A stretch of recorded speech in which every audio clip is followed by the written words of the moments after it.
ورحمۃ اللہ وبرکاتہ۔ الحمد للہ کفا وسلام علی عبادہ الذین اصطفیٰ، اما بعد فاعوذ باللہ من الشیطان الرجیم، بسم اللہ الرحمن الرحیم۔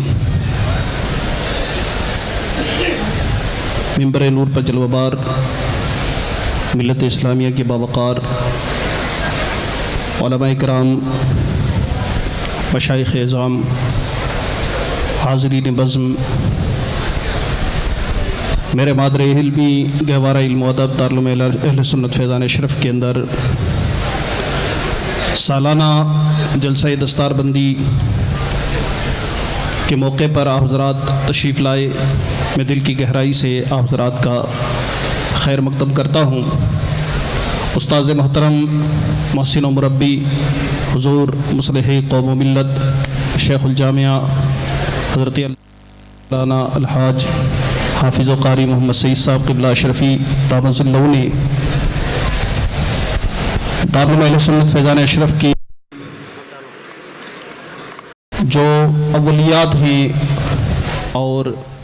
فیضان اشرف کے اہم اقدامات ہیں اس کو بیان کرنے کے حوالے سے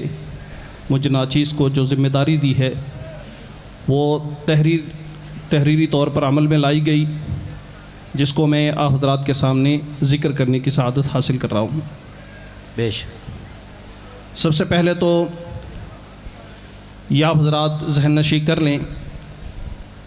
کہ اللہ پاک نے ہمارے حضور شیخ الجامعہ قبلہ کو وہ فکر بلیغ عطا فرمائی ہے کہ مادر علمی دارالعلوم اہل سنت فیضان اشرف میں تعلیمی حوالے سے، تبلیغی حوالے سے جو بھی اقدامات آپ فرماتے ہیں وہ ایک مثال بن جاتی ہے، اور ہمارے مادر علمی کے دیکھا دیکھی جماعت اہل سنت کے و دیگر مکاتب فکر کے، یہاں تک کہ بڑے بڑے ہندوستان کے مایہ ناز ادارے بھی ان کو فالو کرتے نظر آتے ہیں۔ سرسری طور پر کچھ چیزیں نوٹ کی گئی ہیں، وہ آپ کے سامنے ذکر کرتا ہوں۔ سب سے پہلے مادر علمی جب شروع ہوا تب طلباء و اساتذہ کے لیے،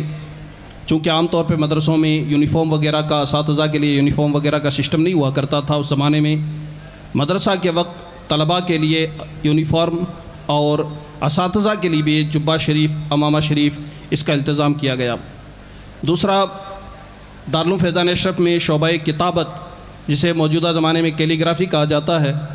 تو اس کی بھی شروعات ہوئی، اور پھر شعبہ مضمون نویسی، یعنی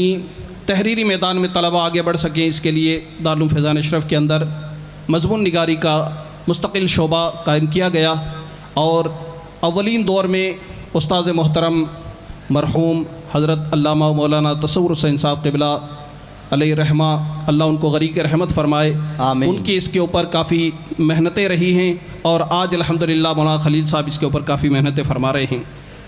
ڈائننگ ہال میں دسترخوان بچھا کر سلیقے سے طلبہ اکرام کو 3 وقت کھانا کھلانا، اول آخر میں سنت کے مطابق دعائیں وغیرہ پڑھنے کی تلقین کرنا، یہ پورا نظام بنایا گیا بچوں کو، طلباء کو کھانا کھلانے کے لیے۔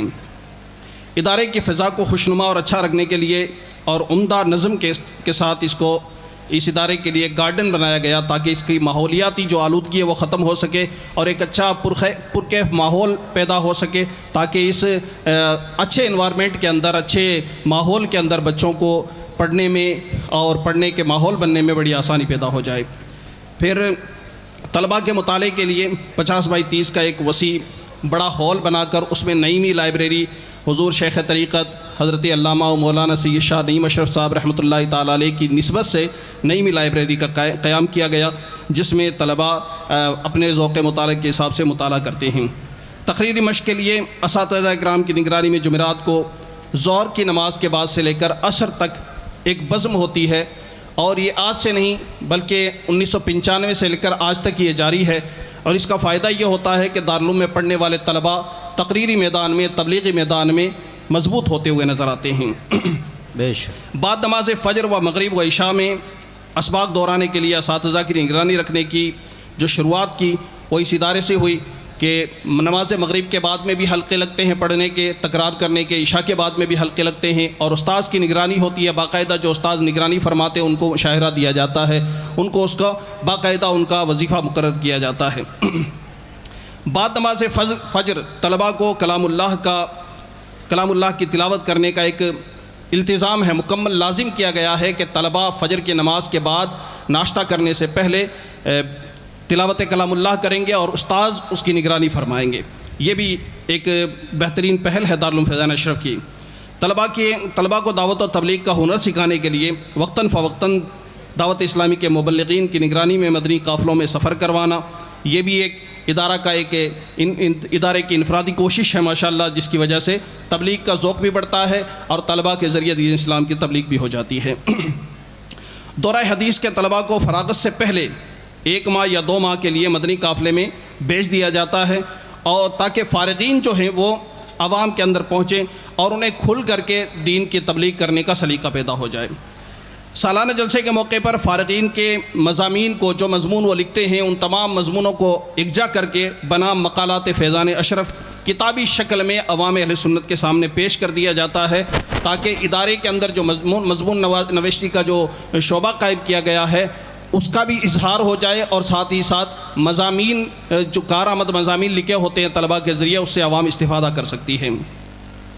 ادارہ کی ایڈ اور عوامی فائدے کے لیے دعا و تعزیز کی شکل میں کثیر تعداد میں اسٹیکرز وغیرہ بھی شائع کیے جاتے ہیں، یہ بھی ادارہ کی ایک بڑی پہل ہے۔ اور ادارے کے تعارف کے لیے 6 ورقی ناگوری فیضان اشرف کیلنڈر کی شروعات بھی مادری علمی دارالعلوم فیضان اشرف کے شروع سے ہی ہو چکی ہے۔ ادارے کی کارکردگی کو عوام اہل سنت تک پہنچانے کے لیے IT سینٹر کا قیام، انفارمیشن ٹیکنالوجی کے جو سوشل میڈیا کے ذریعے، الیکٹرانک میڈیا کے ذریعے، پرنٹ میڈیا کے ذریعے جس طرح بھی ہو سکے IT سینٹر کا قیام عمل میں لایا گیا، جس کے ذریعے جو ہے سوشل میڈیا کے ذریعے دارالعلوم فیضان اشرف کی کارکردگی جو ہے عوام اہل سنت کی طرف پہنچائی جاتی ہے۔ شمسی و قمری دونوں تاریخوں کے ساتھ یومیہ کیلنڈر فیضان اشرف کا جاری کرنا، جس کے ساتھ روزانہ ایک نصیحت آمیز پیغام ہوتا ہے، یہ بھی ادارے کی طرف سے خدمت انجام دی جاتی ہے، جو اپنے آپ میں ایک منفرد خدمت ہے۔ پھر دارالفتاء اہل سنت، دارالفتاء فیضان اشرف کا قیام جو عمل میں آیا، اس میں روزانہ ایک فتویٰ عوام کی اصلاح کے لیے روزانہ ایک فتویٰ شائع کیا جاتا ہے اور سوشل میڈیا پر سرکولیٹ کیا جاتا ہے۔ بے شک عوام اہل سنت کی پریشانی کو مد نظر رکھتے ہوئے دارالعلوم اہل سنت فیضان اشرف کے اندر دارالفتاء فیضان اشرف کا قیام عمل میں آیا، جس میں مفتیان کرام کا ایک بورڈ ہے، جس میں 4 مفتیان کرام کی تصدیق اور دستخط کے بعد فتوے کو عام کیا جاتا ہے۔ اور الحمدللہ دارالفتاء کے لیے ایک جفاکش باصلاحیت عالم دین حضرت علامہ و مولانا مفتی محمد صادق مصباحی صاحب قبلہ یہ ذمہ داری بڑی کامیابی کے ساتھ میں نبھا رہے ہیں، اور دارالفتاء کے ذریعے عوام اہل سنت کی، قوم و ملت کی بہت ساری پریشانیاں دور ہوتی نظر آ رہی ہیں۔ بانی ادارہ استاذ گرامی حضور شیخ الجامعہ دامت برکاتہم العالیہ خود وقتاً فوقتاً تبلیغی دورے فرماتے ہیں، اور کبھی کبھی تو یہ دورے 3 دن تک ماشاءاللہ جاری رہتے ہیں، تبلیغی دورے ہوتے ہیں، تعلیمی دورے ہوتے ہیں ماشاءاللہ۔ طلباء کرام کا ہفتہ واری دورہ کرنا، یعنی شب جمعہ قرب و جوار کے گاؤں میں ایک ذمہ دار مبلغ کی نگرانی میں تبلیغ کرنے کے لیے جانا، یہ بھی ادارے کی ایک پہل ہے۔ یعنی جمعہ کی جو رات ہوتی ہے، جمعرات کو ادارے کے طلباء مبلغ صاحب کی نگرانی میں اطراف کے گاؤں میں جا کر کے تبلیغی دورہ فرماتے ہیں۔ عقائد باطلہ کے رد کے لیے جماعت خامسہ سے رد فرق نامی ایک شعبہ کا قیام عمل میں آیا، جس میں طلباء کرام کو ابھی سے ان کے جوابات کے لیے تیار کیا جاتا ہے، جس کی دور حاضر میں سخت ضرورت تھی کہ دیوبندی، وہابی، غیر مقلدین، جماعت اسلامی، مودودی جماعت، ان کے نظریات، شیعہ فرقہ کے نظریات، ان تمام باطل نظریات کا رد کرنے کے لیے ان طلباء کو باقاعدہ پریکٹیکل طور پہ سکھایا جاتا ہے کس طرح ان کا رد کیا جاتا ہے، اور یہ جماعت خامسہ یعنی 5ویں جماعت سے ان کی تربیت شروع ہو جاتی ہے۔ بے شک بے شک۔ ششمائی کے بعد میں ایک اور شعبہ کی شروعات کی گئی، یعنی یہ جو ابھی اس سال میں ششمائی امتحان کے بعد میں حضور شیخ الجامعہ قبلہ دامت برکاتہم العالیہ کو اس کی کمی محسوس ہو رہی تھی کہ جماعت سابعہ یعنی 7ویں جماعت و جماعت ثامنہ یعنی 8ویں جماعت کے طلباء کو ابھی ہی سے ان کو افتاء کی یعنی مفتی بننے کی مشق کروائی جا رہی ہے، تاکہ جب یہ مفتی بننے کی کوشش کرے تو ان کے لیے رائے ہموار ہو جائیں۔ بے شک۔ اور پھر راجستھان بھر میں سب سے پہلے دینی تعلیم کے ساتھ ساتھ دارالعلوم میں پڑھنے والے طلباء کے لیے 12ویں کلاس تک دنیاوی تعلیم کا بھی انتظام کیا گیا۔ اس کے بعد ہمارے کئی مدرسوں نے یہ نیک کام شروع کر دیا، یعنی مدرسے میں بچہ دینی تعلیم بھی حاصل کرے اور ساتھ ہی ساتھ دنیاوی تعلیم میں وہ تقریباً 12 کلاس تک پڑھ لیتا ہے۔ اللہم زد فزد۔ آمین۔ پورے راجستھان میں سب سے پہلے بچیوں کے لیے جامعۃ الزہرا نام سے ایک دارالعلوم قائم کیا گیا۔ سب سے پہلے پورے راجستھان کے اندر بچیوں کا ادارہ جو قائم ہوا آپ کی سرزمین باسنی میں، الحمدللہ میرے استاذ محترم محسن و مربی حضور شیخ الجامع قبلہ نے جامعۃ الزہرا کا قیام آپ نے فرمایا، اور آپ کے دیکھا دیکھی اب ایک بہار سی آ گئی ہے پورے راجستھان میں بچیوں کے مدرسے کھولنے کی، اور انشاءاللہ آنے والے وقت میں آپ دیکھیں گے کہ نسواں کی تعلیم کے میدان میں بھی مزید یہ عمل اور جاری ہوتا رہے گا۔ پورے راجستھان میں سب سے پہلے بچیوں کے لیے یہ ادارہ قائم کیا گیا۔ پورے راجستھان میں درجہ حفظ کی سب سے ٹھوس تعلیم اس ادارے کی حفظ کی کلاسوں میں ہوتی ہے، الحمدللہ علی احسان ہی، سب سے ٹھوس تعلیم۔ بے شک۔ اس میں 6 کلاسیں لگتی ہیں، حفظ کی کلاسیں 6 کلاسیں لگتی ہیں، اور ہر سال ان میں اضافہ ہوتا جا رہا ہے۔ اور یہ خوشخبری بھی آپ کو دارالعلوم فیضان اشرف کے آنگن ہی سے سننے کو ملے گی کہ حفظ سے فارغ ہونے والا ہر بچہ جب تک اپنے استاذ کے علاوہ کسی دوسرے استاذ کو ایک ہفتے میں پورا قرآن شریف حفظ نہیں سنا دیتا تب تک اس کو حفظ کی دستار نہیں دی جاتی۔ بے شک۔ یہ ایک بہت بڑی پہل ہے، اور اس بار 17 طلبہ حافظ قرآن ہو رہے ہیں، اور الحمدللہ سبھی بچوں نے ایک ہفتے کے اندر دوسرے استاذ کو پورا قرآن شریف سنا دیا ہے، اور 7-8 بچے تو ایسے ہیں جنہوں نے ایک بیٹھک میں ہی پورا قرآن مجید سنا دیا۔ سبحان اللہ، سبحان اللہ۔ عربی کے سبھی طلباء کے لیے 4 سالہ تجوید اور قرات کا کورس کرنا لازم ہے، اور اس کے بعد دور حاضر کی اہم ضرورت کمپیوٹر کا سیکھنا بھی لازم ہے۔ یہ بھی ادارہ کی ایک کامیاب پہل ہے، یعنی قرات بھی پڑھائی جاتی ہے اور اس کے بعد میں کمپیوٹر بھی پڑھایا جاتا ہے۔ اور درس نظامی کے علاوہ NCPUL دہلی سے درس نظامی کم از کم درس نظامی کے بعد یا درس نظامی کے دوران کم از کم 5 ڈپلومے کرنا بھی لازم ہوتا ہے۔ عربی ڈپلومہ، اردو ڈپلومہ، عربی ٹیچنگ ڈپلومہ، فارسی ڈپلومہ، کیلیگرافی ڈپلومہ۔ ادارہ حاضہ کا جو معادلہ ہے، کانٹیکٹ ہے، الحاق ہے، ہمدرد یونیورسٹی سے بھی ہے، مولانا آزاد یونیورسٹی سے بھی ہے، مدرسہ بورڈ جے پور راجستھان سے بھی ہے، بیرون ہند جامعہ ازہر مصر ایجپٹ وہاں سے بھی یہاں کا معادلہ ہو چکا ہے، اور ہندوستان کے 75 نوجوان علماء کو ادارے نے سرٹیفکیٹ دے کر کے جامعہ ازہر یونیورسٹی مصر بھیج کر کے وہاں کی تعلیم میں ان کو مصروف کیا ہے، یعنی 75 طلباء کو یہاں کے سرٹیفکیٹ سے جامعہ ازہر بھیجا گیا ہے۔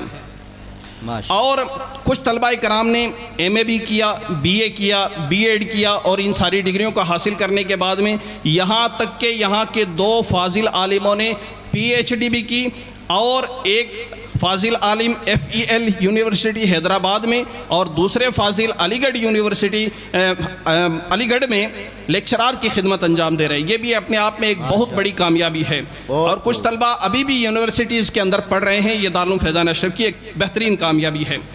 آئے دن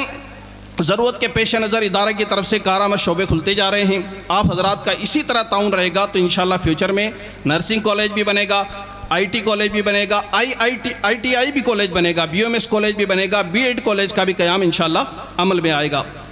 اللہ کے فضل سے دارالعلوم کے 35-40 طلباء کرام ہر پیر شریف کو بڑی پابندی کے ساتھ، دیکھیں عبادات کا معاملہ آپ دیکھیے کہ 35-40 طلباء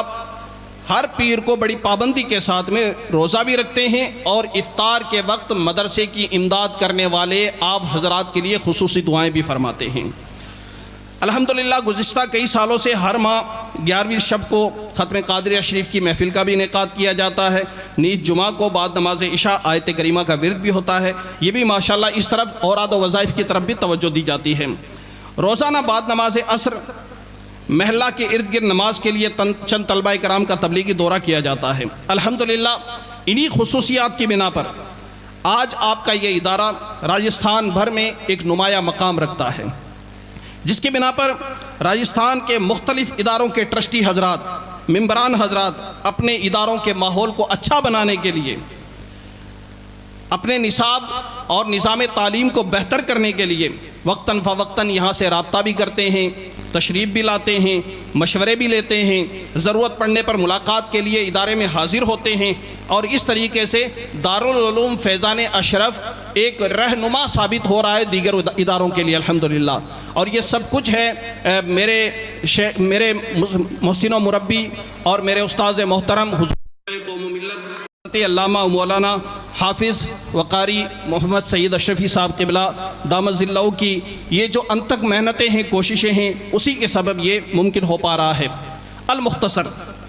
آج بھی آپ کا ادارہ فیضان اشرف باسنی کی پہل کی ہوئی خدمات میں آپ کے سامنے اور بھی بیان کر سکتا ہوں، لیکن چونکہ وقت میں تنگی ہے، علماء مشائخ تشریف فرما ہیں،